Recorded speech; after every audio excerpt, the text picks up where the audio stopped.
নমস্কার, আমি টুম্পা আছি মাদারিহাট ভিডিও অফিসে একদম ভিডিওর ঘরে।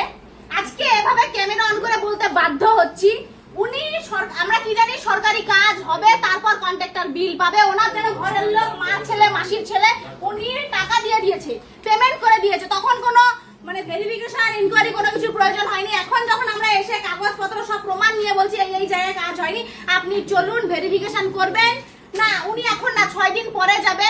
কিন্তু উনি এখন যেতে পারছে না। আমার বলার পরে, প্রমাণ দেওয়ার পরেও উনি ভিডিও দেখেছে, আমার ভিডিও দেখেছে, সেটা উনি নিজে মুখে স্বীকার করেছে। অথচ উনি কোনো ভেরিফিকেশন, ইনকোয়ারি ছাড়া বিলটা ছাড়তে পারে কিভাবে?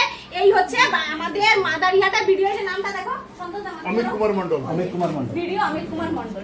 এই মাদারিহাট ভিডিও অফিসের ভিডিও।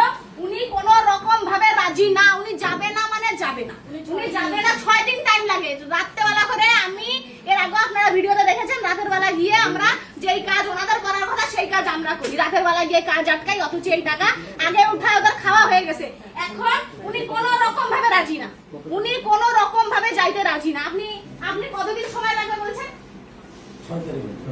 দেখুন কি বলছে, 6 তারিখ। আর আপনি বিল যখন দিলেন তখন আপনি আগে কিছু করেছিলেন কি?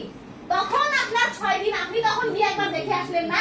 এখন প্রমাণ দেওয়ার পরে আপনি বলছেন যে 6 দিন পরে কাজ হবে। রাতারাতি আমরা যাবো আর ফোন করে বলবো ভাই কাজ করো, বলে বাস হয়ে যাবে। তারপরে আপনি বলবেন, তারপরে কাজ হবে, তারপরে হবে নাকি? 6 দিন আপনারা বলবেন মানে মামা বাড়ির আবদার, যা মন চায় তাই, যা মন চায় তাই।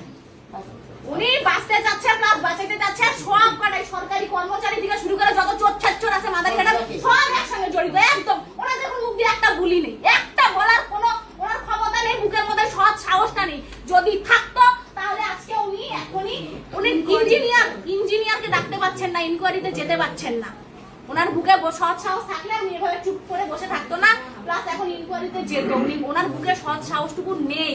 এই হচ্ছে অবস্থা। কি হারে দুর্নীতি এরা